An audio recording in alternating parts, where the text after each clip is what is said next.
I'm Kelly. I run, well, I heard the cats of the LMBPN beta teams and proofreading teams.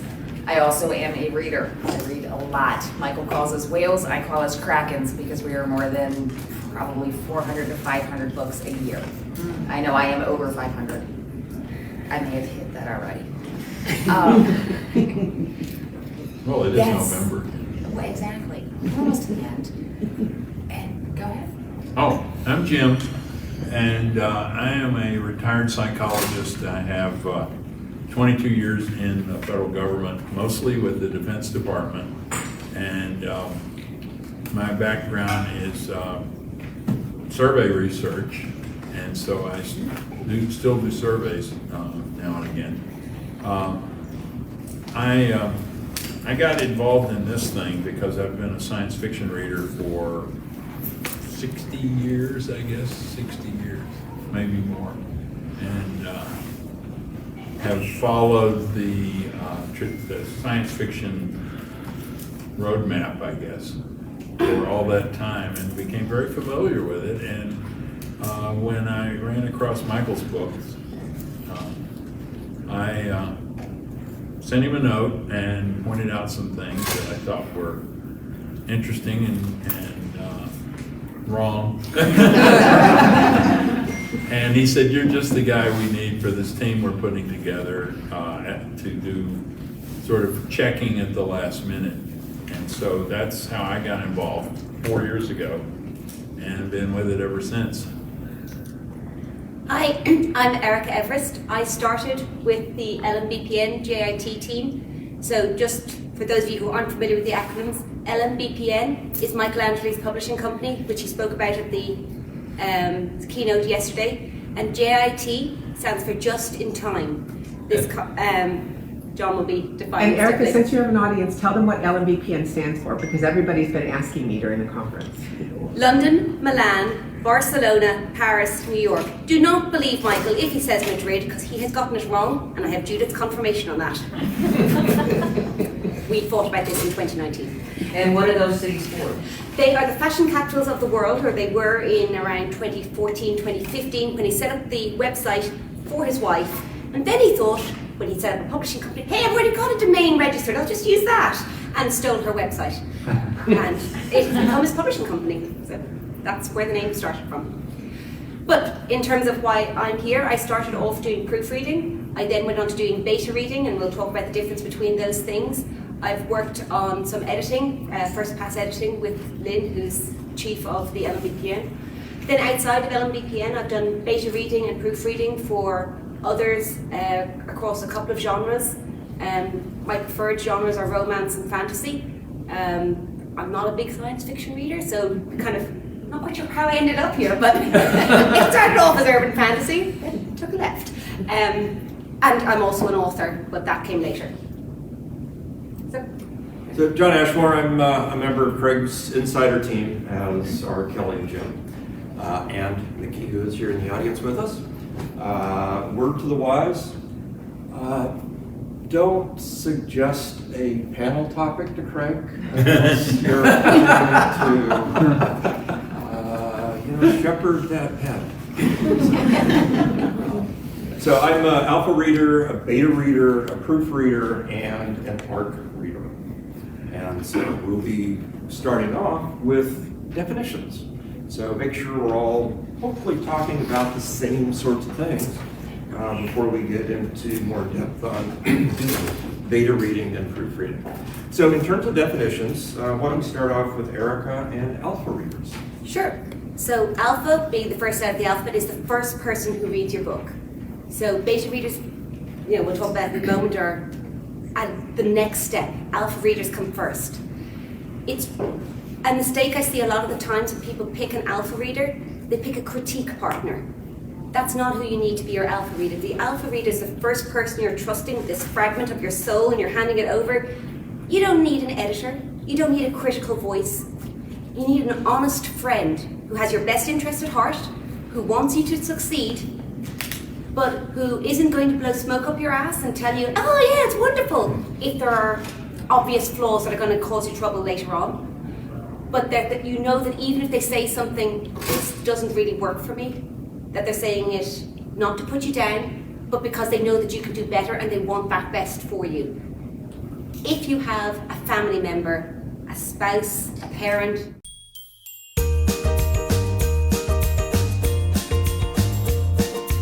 Pointed out, it's up to you to accept it or not. You know where you're going with it. They don't. So take some of those comments with a grain of salt. But again, if every single one of your readers is commenting on the same thing, you might want to look at it again. one of the questions around beta reading is this idea that you do it on timing. Why would you do it in the unedited manuscript? You should send your best work to your betas. No. Editing costs money, and beta readers cost in a different way. Even if they're volunteers, it's their time, your respect for them, and so forth.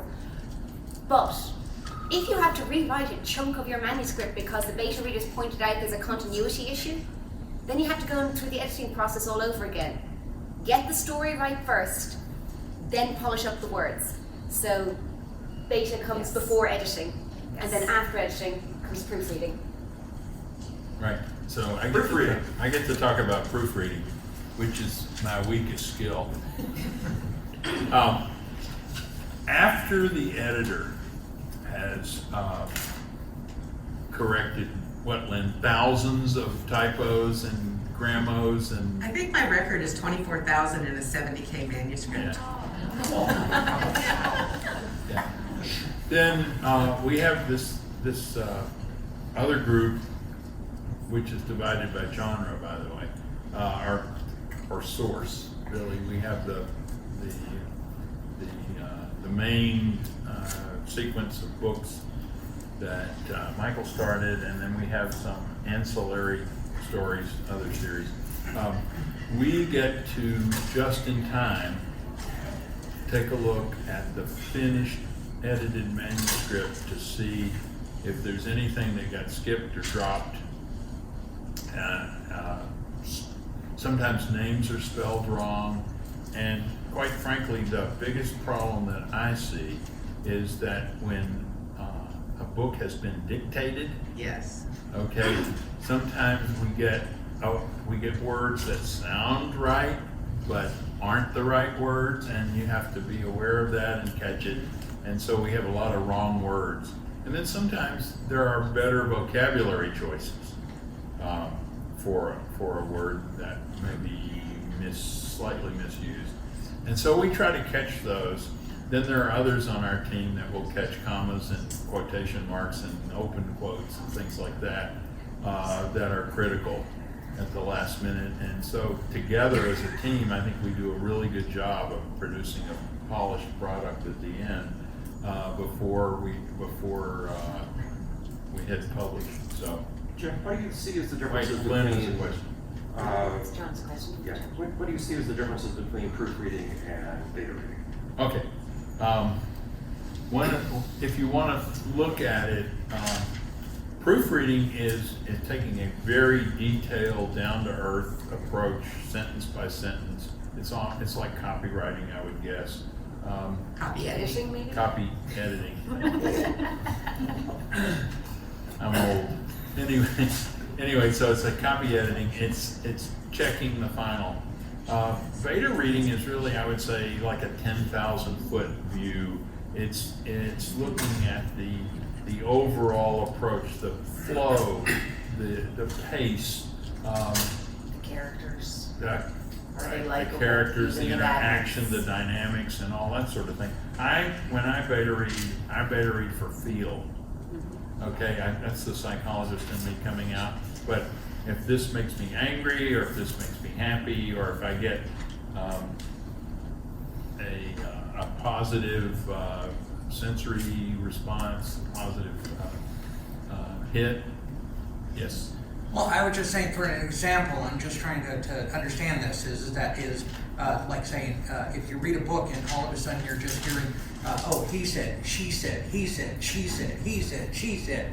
Is that beta reading or is that editing? Those If are you go ID. through it and you you need to get rid of all of these settings. Yeah. because they're That's not needed. editing. Those are ID tags, and we try to get rid of those, yeah. Well, is that beta reading or is that editing? That's editing. Editing. Okay, as LMBPN's head of the editing consortium, I will tell you that bottom line, it is the author's book and they can say what they want.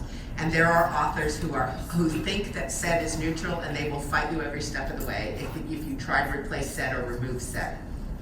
Okay, to me, if you're having book narrated, which almost all of LMBPN's books are, set sounds terrible as a placeholder.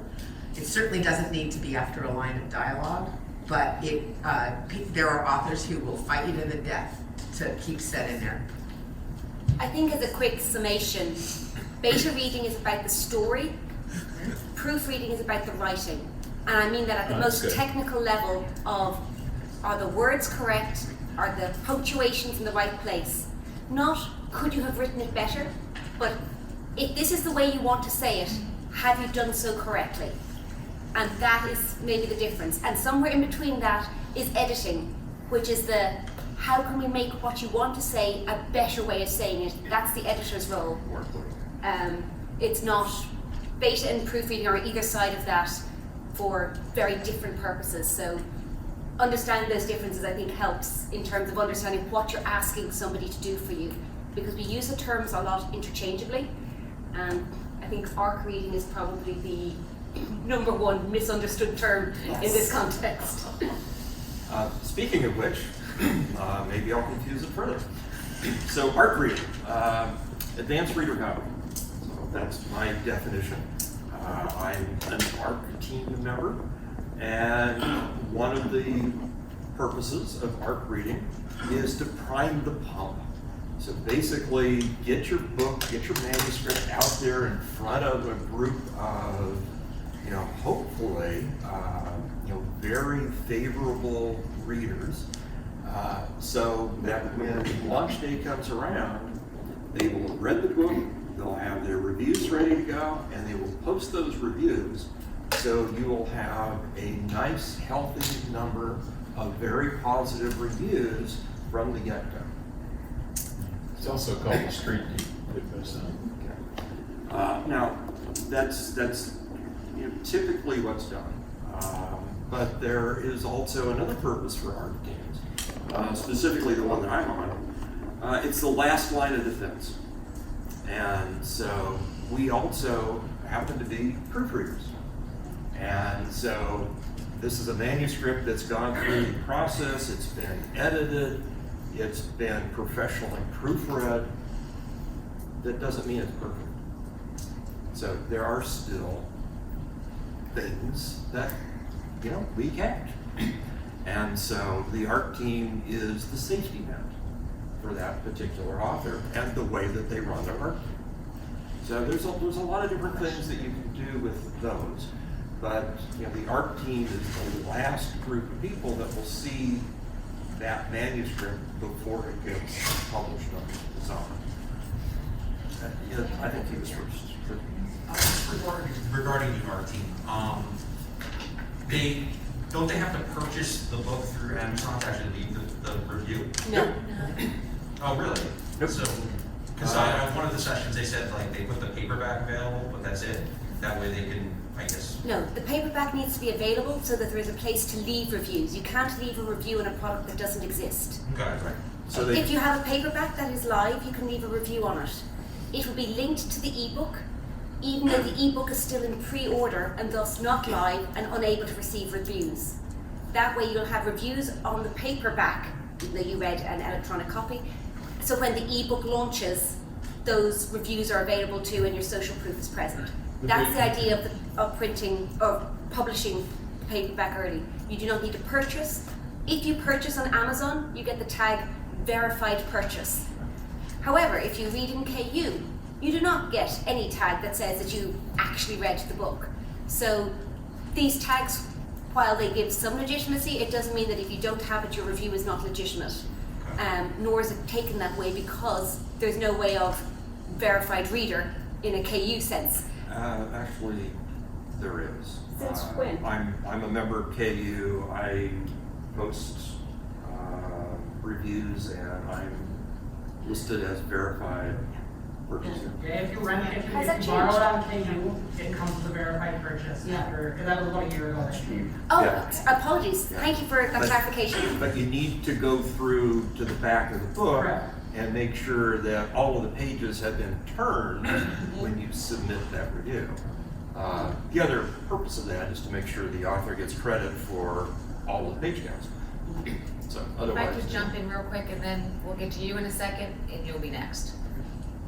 If you have an alpha reader, a beta reader, a proofreader, whoever working on your ARC, if they are listed in your book, they cannot leave a review. If Amazon finds out, they can remove all of your reviews. And let's be clear, not all your reviews from that person, all of them. Yes, Because not they can just see it them. as gaming the system in the same way your family can't leave reviews. If you're listing them in your book, they have a direct link between you and that person. Just don't take the risk of getting that person to then review. Keep it separate. You have a question? Well, earlier when he was going, you need this and that and the other thing, and says, well, how do you get that done? Well, that may not be the forum for this, so, yeah. What the mechanics? I'm looking for resources, so that's. Well, we're actually going to get to that in a moment. Yeah. So there was another question? In the back. For the KDP verified reviews, does that have to come from within the Kindle Unlimited app when you're on your Kindle, or is that separate if you go directly to the link in the book? Shouldn't matter. I always submit through the Kindle app Okay. at the very back of the book after I flip through all the pages. So I do not submit to the Kindle app, and I don't recall ever seeing my reviews as being verified, so perhaps that's the distinction. I'm pretty sure it has to be on the It has to be on the Kindle itself. Yep. Okay. When you submit it, does it come back and says that it'll be posted after review? I don't Yes. pay any attention. Yeah, usually that's what happens to me, so. Yeah. So, yes, ma'am. The money issue isn't that you purchased it through KU, it's that if you have an Amazon account and you haven't purchased $100 through them, they often will not let you verify. That's what the money is. It's not just that they won't let you verify, they won't let you post a review at all. Yes. This seems draconian and a lot of people object to it, but it comes back to a whole bunch of click farms and fake email addresses being sent up to spam 5-star one book and 1-star other books that were competition to manipulate rankings. So while it seems harsh, it comes from a worse previous practice, and this was the way to counteract it. And I should clarify one thing, that I usually buy the book that I'm going to Yeah. write a So review do I. on in pre-order to make sure that the author gets credit for that. Okay, good. Okay, so, Wait, let's move on. So, I have a list, we don't have much time. Number one question that came in from about a dozen authors that I surveyed last year in terms of what do they want to know. And so number one question was, how do I find a good beta reader? And so why don't we I open that struggle up with that one for myself. the panel, and then we will go to audience questions. Or we'll continue on. I think one of the good ways, I mean, it was the way I got recruited, which is to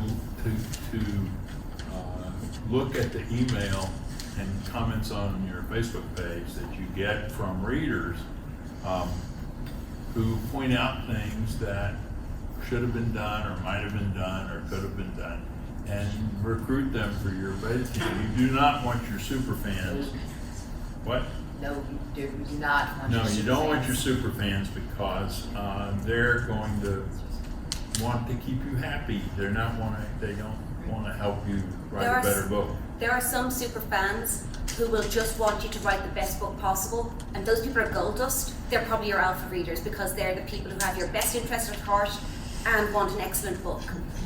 But most super fans will just say, "Yay, you wrote another book, give it to me!" And you're like, "Okay, well, what's wrong with it? It's lovely!" Which isn't particularly helpful. It is if it's actually that wonderful of a book, but if you need critical feedback before the less super fans get their hands on it, then you want that earlier on. Yep. So, I mean, There are, I think you touched on it possibly, there are beta readers out there that get paid. Can I ask the audience, if anybody wants to be a beta reader, get a card from me, please? But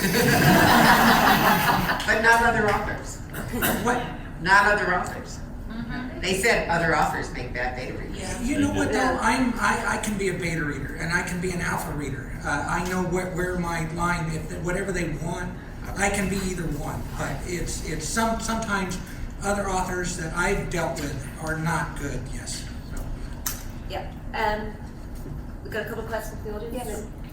What kind of instructions would you give to beta readers seeking feedback? Is there like a form that you would provide them saying this is information? I mean, like, how do you solicit information from people maybe not experienced with beta reading? See me afterwards. I do, if anyone wants to see me afterwards, I do have a list that we give to all of our new betas coming in, that this is what we are looking It's for. a whole onboarding This is the way you sequence. need the answers, and that we want to give them. It's fairly extensive. Yeah, Yeah. it's a link.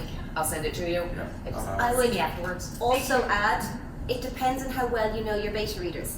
Great. If these are people who you've known for a long time and you trust, you can just send them a one-line email saying, what do you think? And that will be enough. They'll understand that you want to know what works, what doesn't work, and why. If you don't know them that well, you might want to say, I want to know about flow or pace, and don't tell me about typos. You know, it's okay to say what you don't want as well. Agreed. But it depends on what your relationship is. And the less well you know them, and the less sure of how they're going to engage with the process, the easier it is to have kind of an upfront, for want of a better word, a contract with them, saying, here's what I expect from you, here's what you can expect from me. And that's not about money or anything like that, but it's about clear expectations. If you need feedback in a week, you need to tell them that, because if they can't deliver it, they should bow out then. If they say, I can give it to you in 2 weeks, you have to say, well, that's what we agreed to. I can't hound them on the day 2 saying, have you read it yet? Have you read it? Because that's not what you agreed to. So set up your expectations and be clear about what you need from the process, and find people who can deliver that. Thank you. I think one of the questions asked a lot in 20Books is, you know, how do I find the beta readers and the alpha readers? And most people say put it on your author page to your readers and ask them if they want to be. And I think most people will start off with 20 or 30 or 40 offers of yes, I want to do it, because they want to get the book early. But I think you'll find that once you start working with them, you will whittle that down. And it's not about the amount of proofreaders or beta readers or whatever you have, it's the quality. You might only have 3, but if those 3 are like those 3, you've got a gold mine of information there, and they're the ones that you need to stick to and listen to. If you can work together, you can bring out the perfect book that you can all agree on, and it will only make your story better. So I'd just like to repeat that in case it wasn't heard by everyone. The idea is quality over quantity. You may start with a lot of volunteers saying that they want to get their hands on your book early, but over time you will get a smaller list of people you can trust the feedback from. And it doesn't matter if you've only got 3 people, if they're the 3 people who can give you the feedback you need. You don't need to have, like Mark Dawson has, 100 or 150 proofreaders, beta readers. He sends his book out to that many people. I have no idea how he collates the feedback. Quite frankly, it terrifies me, the mere thought of that many opinions. But, you know, get the right people. So let me jump in here just real quickly. Okay, so in terms of beta readers, quickest thing is talk to other authors and say, do you know of a good beta reader that you can loan me? Yep, you're all authors. So turn to your neighbor and ask. Yes, that's the quickest way to do it. There's a question. We'll get to it in a second. The other way is develop your beta readers from your proofreader group. So you'll see, if you analyze your proofreader feedback, which ones stay low level, in the weeds, concentrated on details, and which ones are making comments about story issues, character issues, continuity, etc., that make a better beta reader. Skill sets are overlapping but different between a proofreader and a beta reader. Likewise for alpha, if you have beta readers, as Erika says, at the alpha stage, your manuscript is at its most vulnerable. And so you don't want somebody coming in with a hatchet or a sledgehammer. You want somebody to help nurture that idea and give you good, supportive, but critical feedback on what you have. And so, again, you can cull from your set or ask other authors. One way that people are developing either proofreaders or beta readers is through Patreon.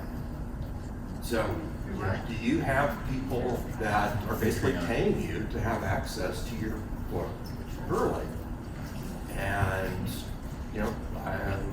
one author that I talked to last year basically abandoned his beta team altogether and now focuses solely on his Patreon customers and supporters. And if I may just say something else about how do you find these initial proofreaders, put a link in the back of your book. Put your email address. Put in big letters. I've done my best, but if you found a typo, please let me know. Here's how to contact me. That's a good one right there. The reason being, there's a report error feature that Amazon has introduced. If people use that, then Amazon suspends your book until you fix those errors, which may or may not be errors. But if you give someone a direct way to contact you and say, and I am open to receiving your feedback, then they will volunteer. Rather than going away saying, nah, there were mistakes, it bothered me. They'll say, there were mistakes and I'm going to tell you how to fix them. And if you see that feedback and you're like, wow, they picked up great stuff, then that's how you can get it. So then every time you sell a book, you're kind of widening the net of potential proofreaders who then develop into beta readers who could become friends and become alpha readers.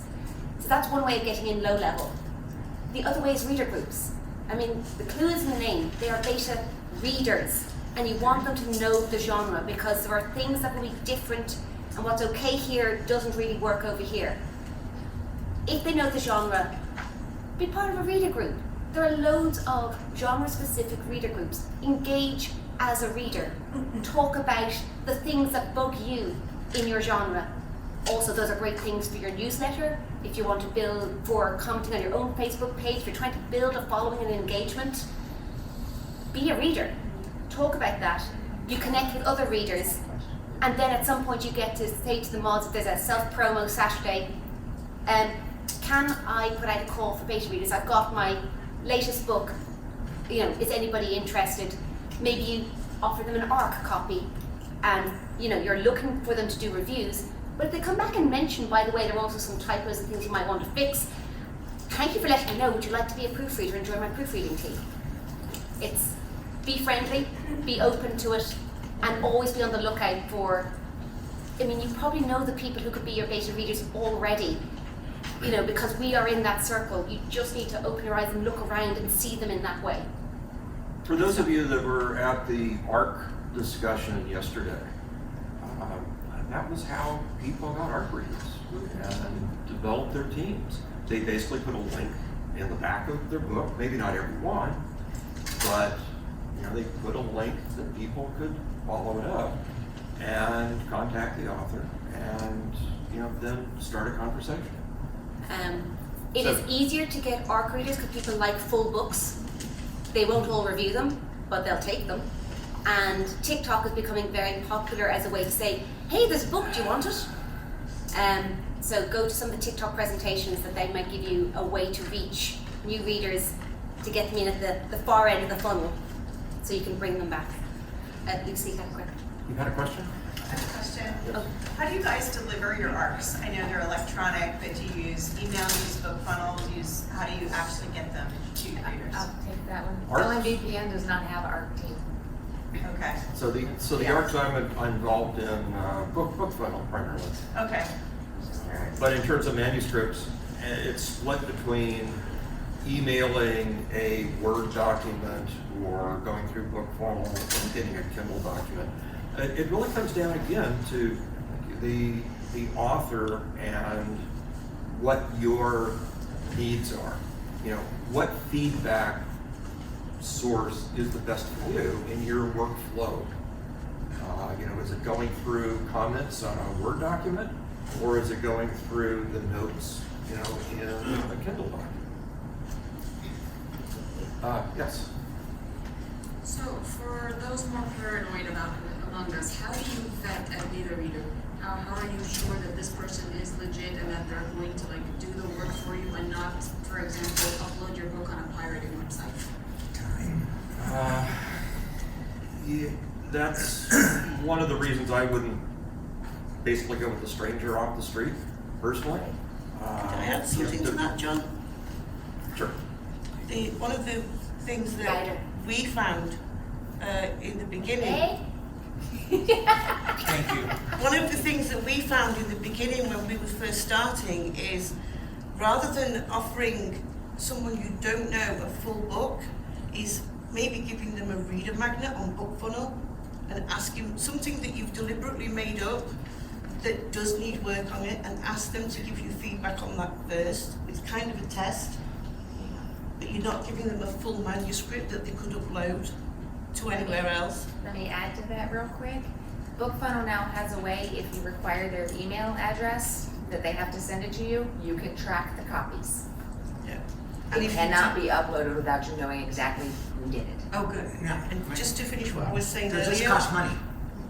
Well, BookFunnel does cost money. It's a Yeah. subscription service. Yeah. You Some can of send us them are a- very, very poor. So. You can send them a Word The document, reader, it's Dominic. free.